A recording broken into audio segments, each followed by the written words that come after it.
start everybody's microphone needs to be turned on, and then we're good to go. All right. Oh, good feedback. Is anybody else? Microphone off on your laptop. Mute that.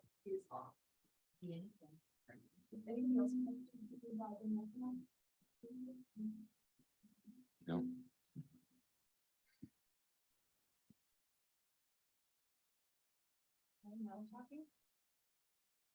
What would you like Hello? us to say? Okay. There's no meeting right Testing. now. It is a little bit. Might work. Yeah, maybe if we just don't have them all on at once, and I don't foresee everybody's gonna be talking at the same time. Yeah. All right, well, after some technical difficulties, we'll call this meeting of Dunn County's Judiciary and Law Committee committee to order at 4:40 p.m. And we will call the roll. Supervisor Bauer. Here. Supervisor Gilbert. Here. Supervisor Vandermeulen. Supervisor Wilsey. Here. Everyone is present. And so next item is the approval of the minutes from May 23rd, the last time we met, and we should have the minutes in your packet. Anybody have any questions, or can I get a motion to approve them? Supervisor Vandermeulen. Second, Supervisor Wilsey. Any discussion of the minutes? Hearing none, all those in favor of accepting the minutes? Aye. All right, passes. Any public comments? No public comments. Okay. Next item is the staff reports, which were in your packets and sent out on the email. Anybody have any questions or comments about any of the reports, or does anybody who made the reports have anything to add? Supervisor Bauer. Yeah, I was just curious, and on this, between the sheriff and the child support, is everything going good? I mean, they're collecting money from you and you're paying them, and I was gonna ask the sheriff also if that's gonna help his fuel cost, where does that money go? It's kind of, Yeah, that just comes in as a revenue for us. We collect revenue for process to offset the taxpayers, debt. So we just collect that as a revenue to offset our overall budget. It doesn't scratch the surface on a $7.5 million budget, but Right, it's at yeah. least it's something we're showing a revenue coming in for. In the child support can collect roughly 66% or 2/3 of that service fee. It's, we do service for Corporation Counsel and the DA's office for free. They can't recoup that money. It's just the same reason we don't do our oil changes with the highway shop. We get billed actually higher at the highway shop to do our oil changes than going to Churchill Tire. So, anytime we need a parking lot patched or whatever that the highway shop does, they bill us for it. So, and it's exchange of money. Child support gets to recoup, 2/3 of that money, and Chelsea knows the end of that better than I do. Yeah, you're right. I can claim expenditures and recoup 66% of allowable expenditures. Service of process is one of them. So just because a family case originates in Dunn County doesn't mean that people continue to live here, so we serve people all over the state, all over the country.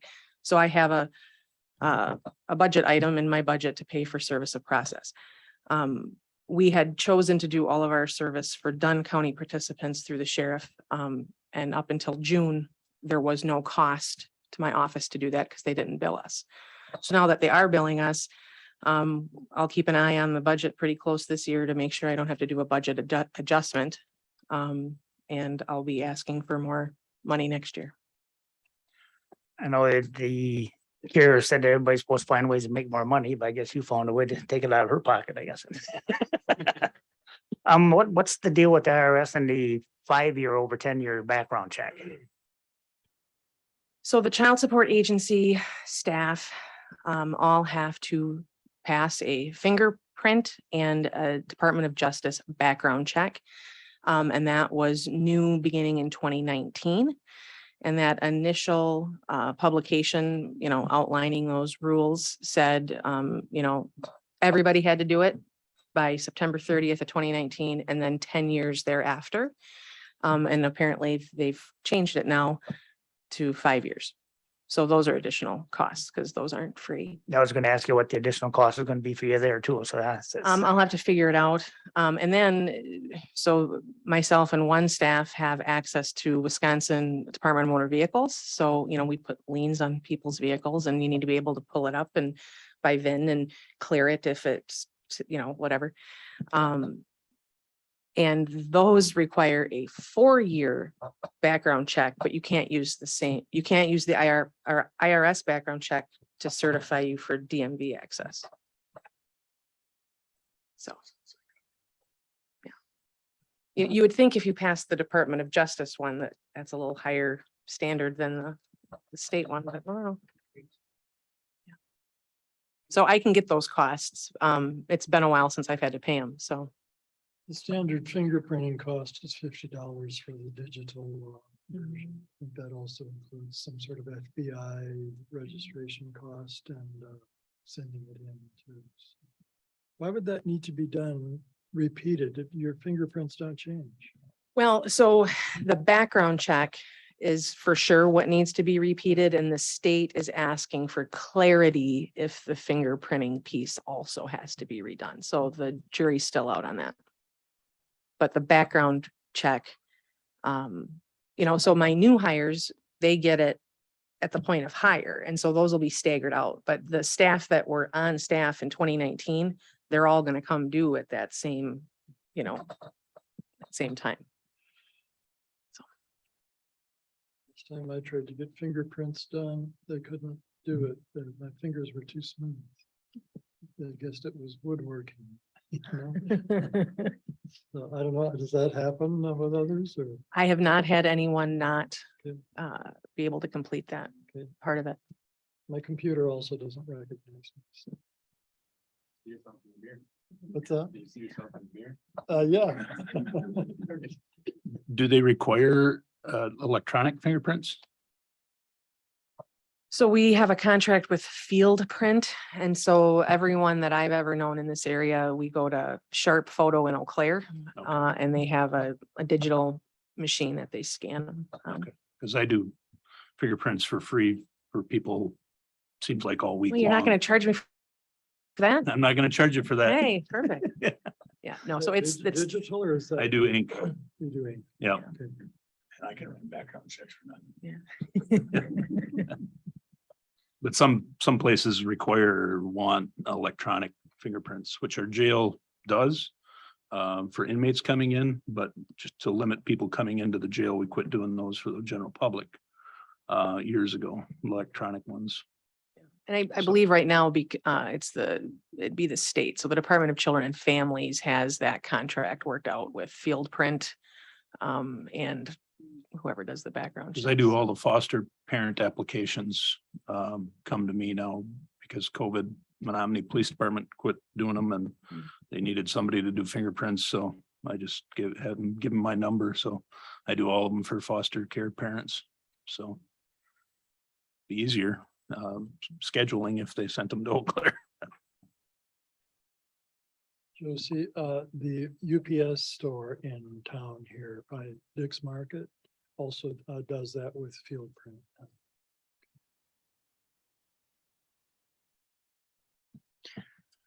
All right, I had a quick question for emergency management. It says in the report, we are still waiting on some municipalities in the county to update their emergency operations plan. Most have them, but there are a few that need assistance in writing their plans. So have they asked for specific assistance, or does that mean that that is in the works? Yes, some have asked for assistance and, others don't have a plan, period, and they're still kind of trying to work through what they want to use as a plan. But there have been a few of villages and townships that have reached out, saying, hey, could we have a template? What do we need to have in these types of things? So we're just working through that. I think we've gotten a few extra since I wrote the report, but there's several of them still out there that have not completed them, but I know it takes time, and especially if they're going to get them approved at their town meetings, it takes a while. So I think we just sent out a reminder on the 11th of July, we're still looking for those. So we figured we give them a couple more months, like I said, to get through the process of their board meetings and stuff to have those approved. Okay, thank you. Mhm. Just wondering. Yeah. Anybody else have any questions or comments on the reports? I can certainly address the questions Yeah. that Supervisor Vandermeulen had that I didn't include in my report. Some of it I just don't want necessarily public knowledge. I certainly want to educate you as a board, but I didn't want to put it in writing in a shared document. Not that they probably can't watch this on YouTube, but My thinking was at the time, our sheriff has to be thinking hard about what's going on right now. yeah. I'd be curious to know what he's thinking, Yeah.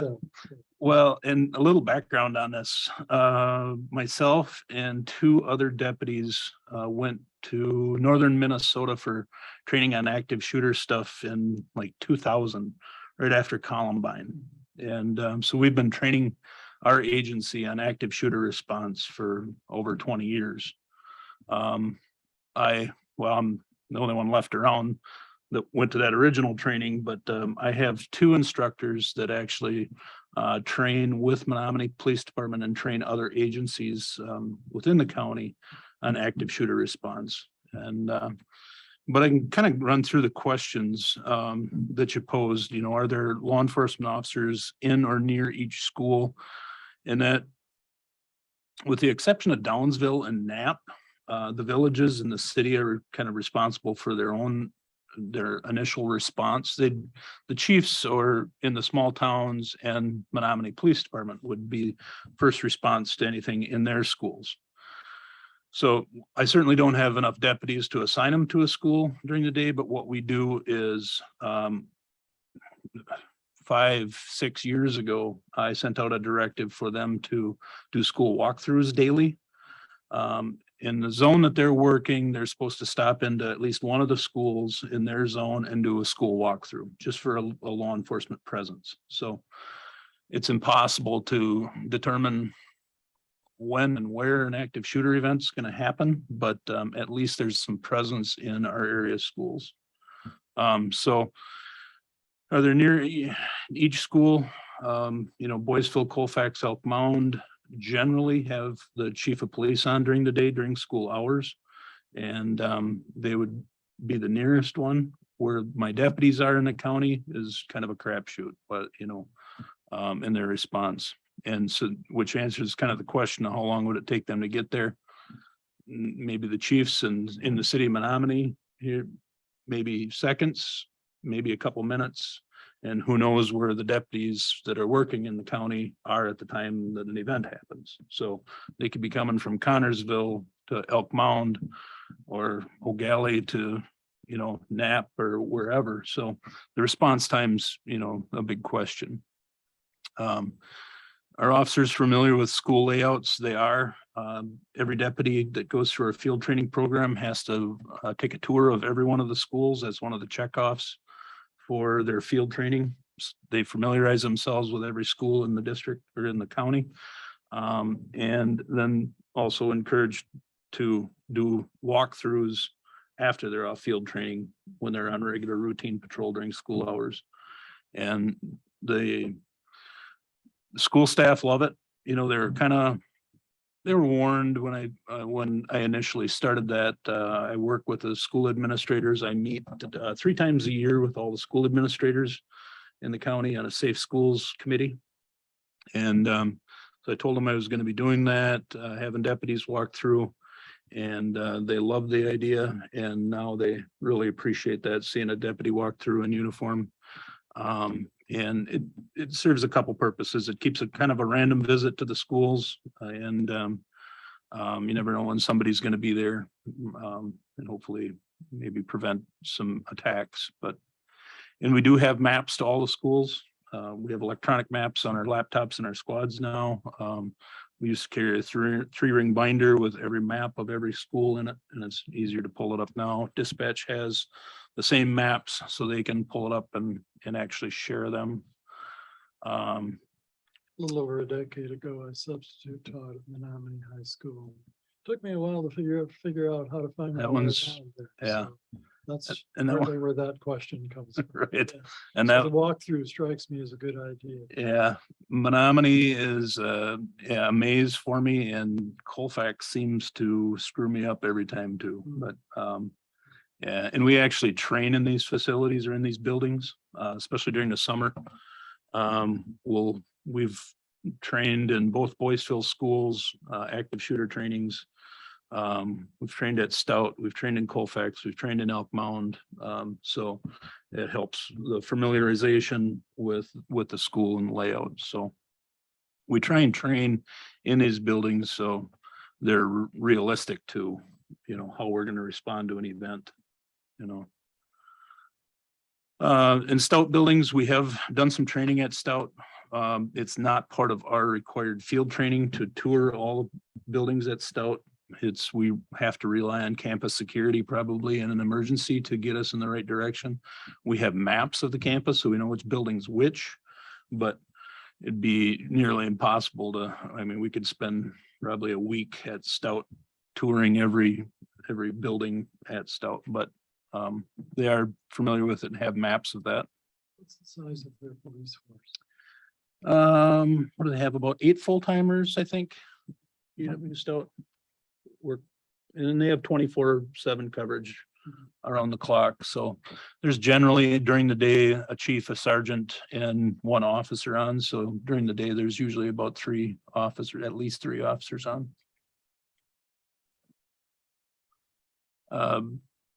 Churches, hospitals, bowling alleys, restaurants, movie theaters, things like that. We don't specifically train or familiarize ourselves with the layouts of them. I have done trainings in churches. I'm a Alice instructor, and I'll kind of cover that in a minute. But so some of the churches that we've been invited to do trainings, and which is now forbidden by Alice, but that's a whole long story. Another way for them to make more money, to charge everybody $10 to do their online portion of their training.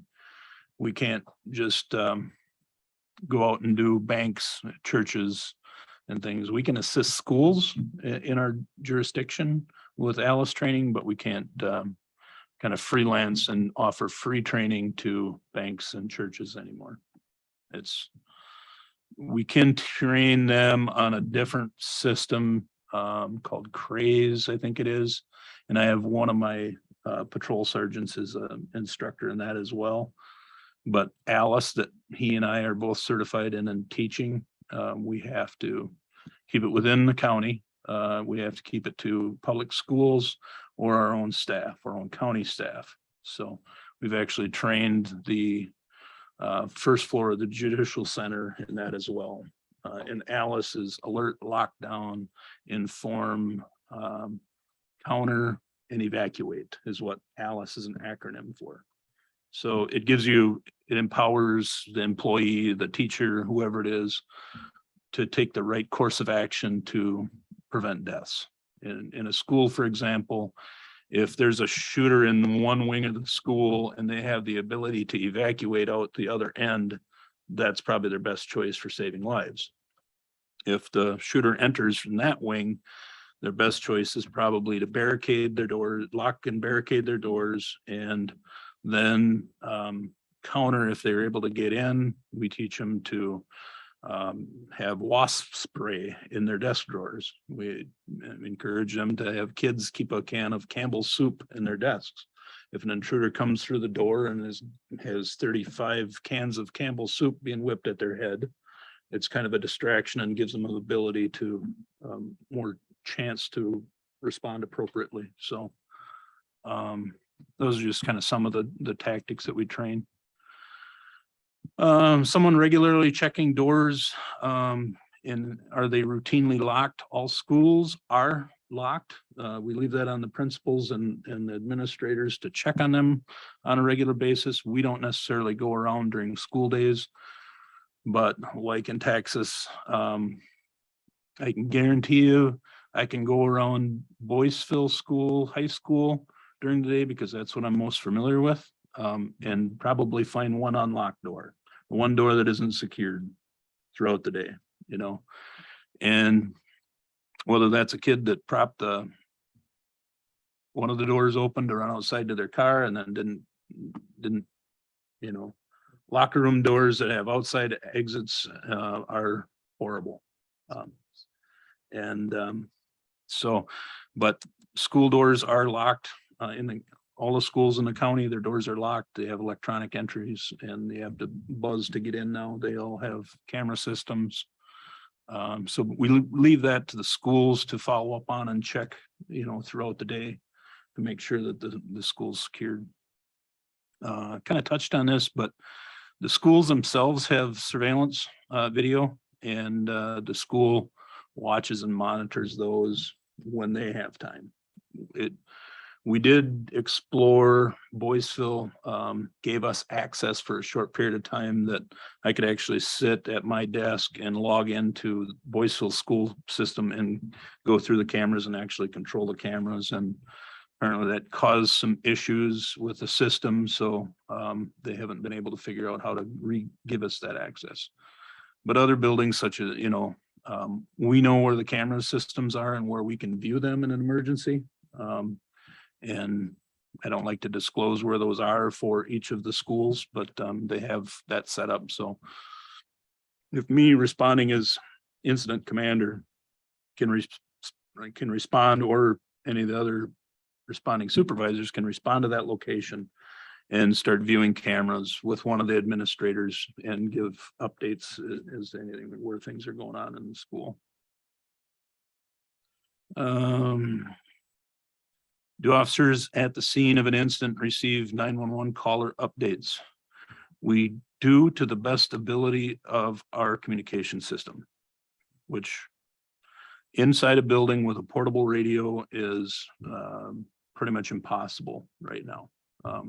But we certainly try, and, you know, the communication center updates officers with any 911 caller information, any change of location when they can. But I'll guarantee you, and just like happened in Texas, communication was the first thing to break down. And every one of our training scenarios, it's the same thing that happens. But what deputies and officers are trained to do is respond and terminate the threat. And now that some more legitimate information has come out about the Texas shooting, they didn't respond the way they were trained. They stood outside a classroom door for 72 minutes, which, even if the shooter was inside that classroom by himself, by not terminating that threat, there was victims laying around that school that potentially died because they didn't secure that school well enough to get first responders in there to care for the injured. So our deputies and officers are trained to do a dynamic entry, make entry into wherever the shooter is and terminate the threat. So life-saving measures can start with all the other victims. So in reality is, in an active shooter event, you're responding to gunfire or the last information. There's people going to be directing you to where, because you're going to be running in the opposite direction of everybody else. So when you respond to an incident like that. How are medical personnel alerted to arrive? Once the threat has been stopped, radio communications, if possible, phone communications, the communication center, they have radio communications with first responders and fire and EMS.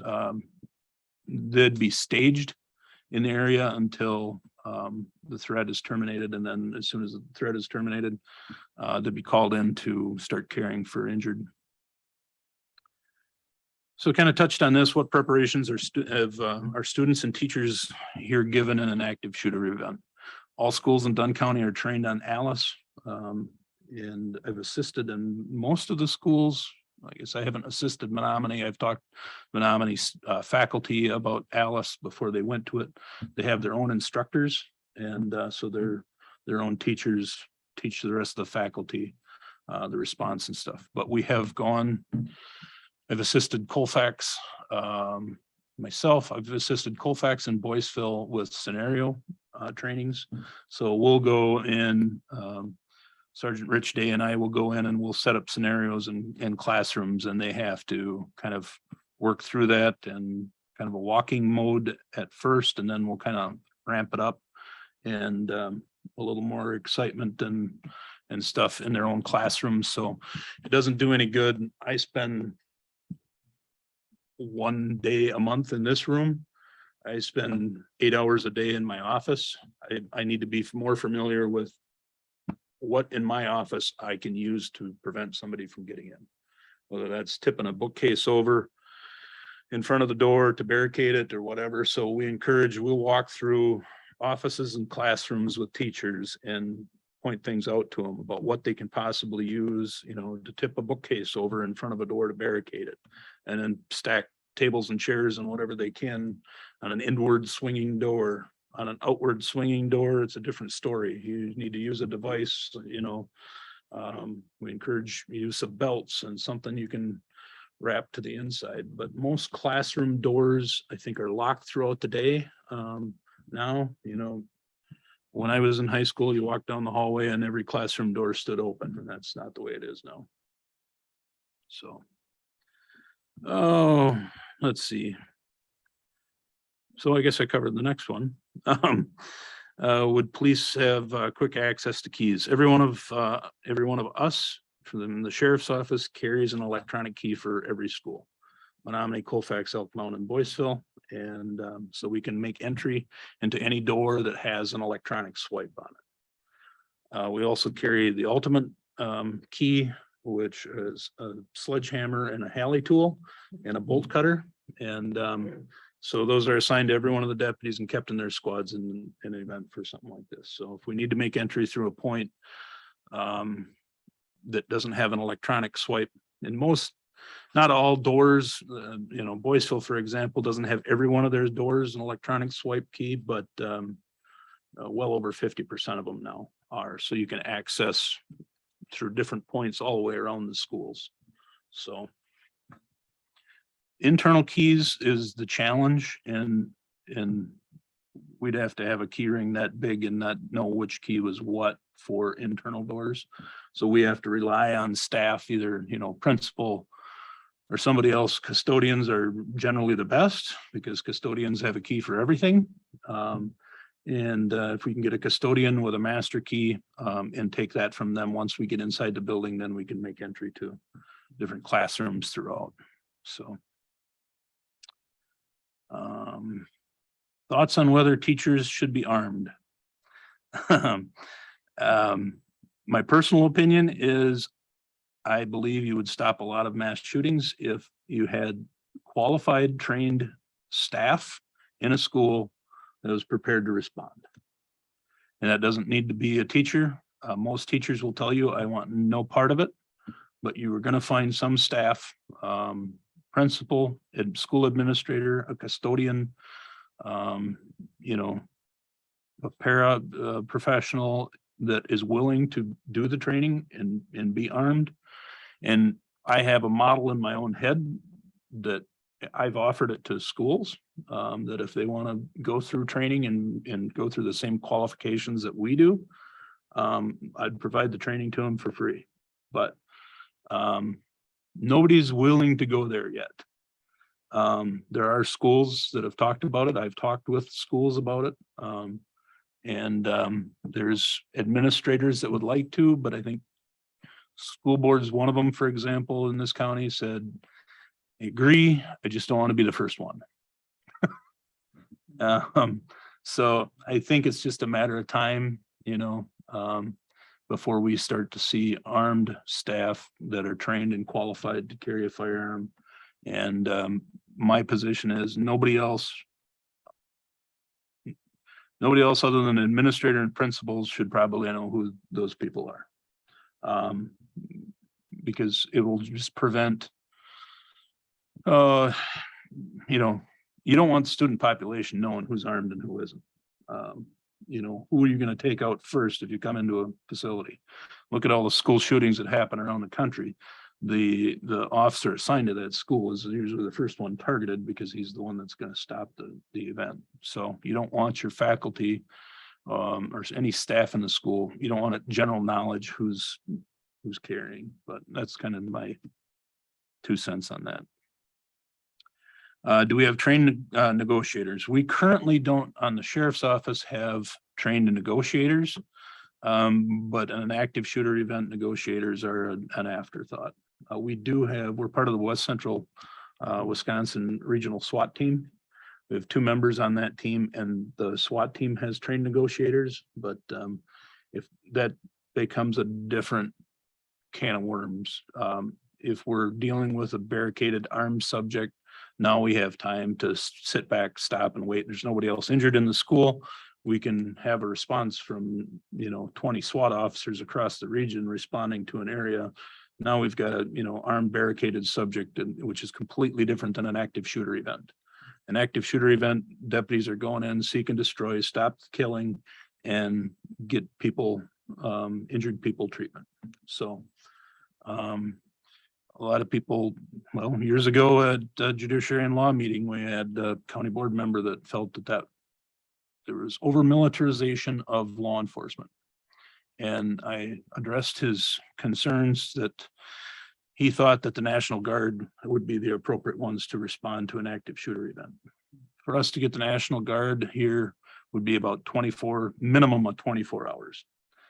If my kid's in that school, I don't think I want to wait 24 hours for the National Guard to respond. So we have to have trained, willing and dedicated people to go in and stop the threat. And there's some risk in it, and everybody knows that, but it's the reality of the world we live in. So that covers the written questions. It will cover, you had something on here about security in the Judicial Center. I have 2 deputies assigned to court security that are up there, and 2 of them 95% of the time, but 2 full-time deputies work court security in the Judicial Center on the 1st floor. And whether the judges have home security systems, that one, I don't know, but yeah. Judge, do you have a home? I don't know. So, but certainly, this is kind of my wheelhouse. I've been training it for 22 years since Columbine High School. So happy to answer any other questions you might have. So, and after the meeting, I park my squad right outside. I can take you out and show you the standard equipment that every one of us carries. And mine's kind of bare bones, really. I'm trying to carry less and less equipment than, when I was a patrol deputy and then a sergeant, and I carried more as a sergeant than I did a patrol deputy. And then I became the captain. I still carried the same amount of equipment. And now I'm the sheriff and I'm trying to carry less equipment. But we still have the bare bones minimum of what everybody carries, rifle. I still carry a shotgun. I'm a little old school.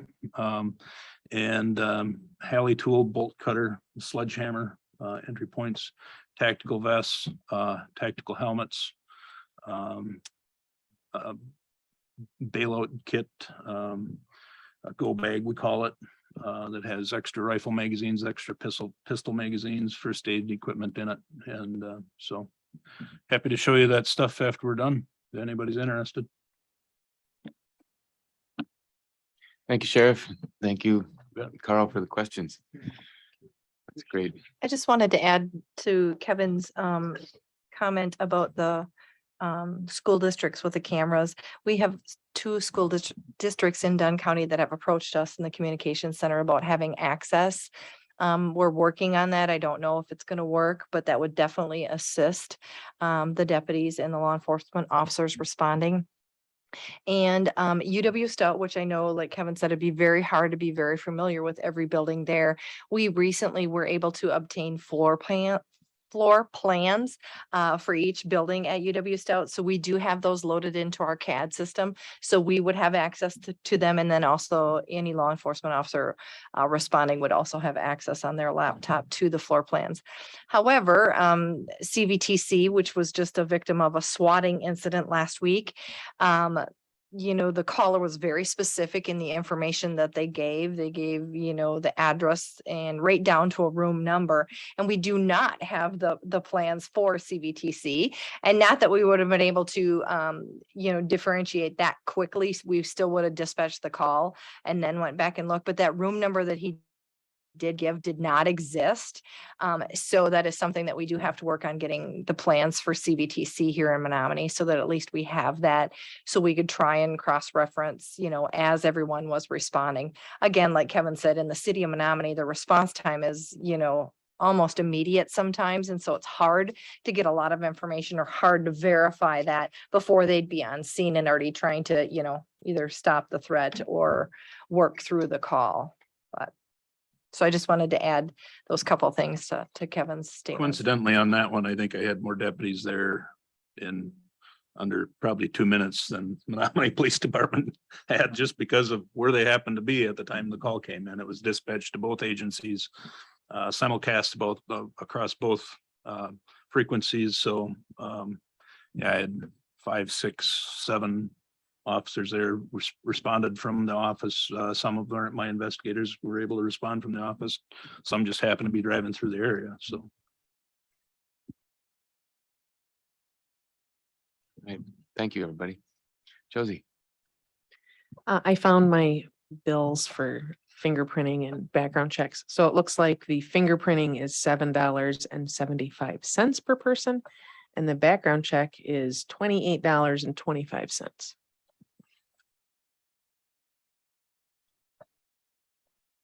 All right. If there's nothing further about the reports, then we will move on to the next item. Number 7, in consideration of actions to be taken by the committee, the disposal of deputy sheriff eligibility list. And there's a little description of it in the sheriff's report. I don't think there's a separate thing, but if you want to speak to that, Sheriff. Sure, I can answer any questions too. This last process, we ended up interviewing 6 or 7 candidates, 2 of which were hiring. Others, 2 were already hiring. We have job offers out to them to fill 2 vacant positions that we have. One is ineligible. He's not certified at this time. He's actually one of our reserve deputies. It's going to be a good hire someday, but we actually can't hire him right now because he's not certified. He has to be certified to be eligible. And he has a year of college left that he wants to finish before he accepts a full-time job. So we're going to encourage him to reapply, but others that interviewed have been eliminated through preliminary background checks, that they were either terminated from another agency or have some skeletons in their closet that don't meet our standards. So just asking that we can dispose of the current eligibility list and move on and start another process and hopefully catch some good candidates coming out of school or something along that lines. So that's the basis for it. And somewhere in the ground rules, I have to have this committee's permission to dispose of that list prior to 2 years. So that's why I'm seeking that. And so, Katie, do you know if we need to write up something official about that, or if we should just entertain a motion? And Just in the minutes of board action and in the minutes is fine. I've Yep. never had Okay. resolution or anything. No. Okay, sounds good. Anybody want to make a motion to I'll make a motion. Supervisor Bauer, Supervisor Gilbert, seconds? All those in favor of the disposal of the current deputy sheriff eligibility list, signify by saying aye. Any opposed? It is done. Item number 8, there's nothing there. Oh, wait, I think I do see I think maybe it's a budget adjustment. That this will be be read at the August board meeting. So that comes from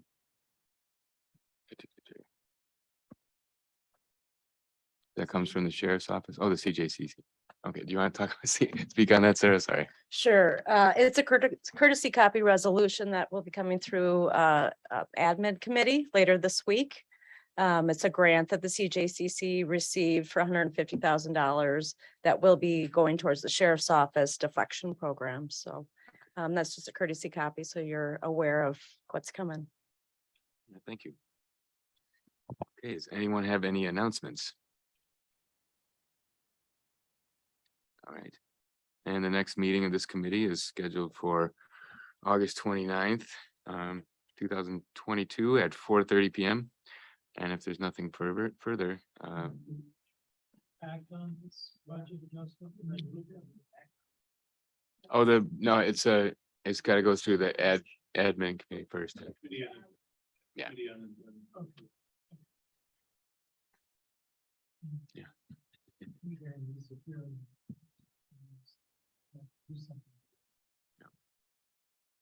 No, I think our work is done, and then we can all go look at the sheriff's squad car. I guess we are adjourned. Thanks, everybody.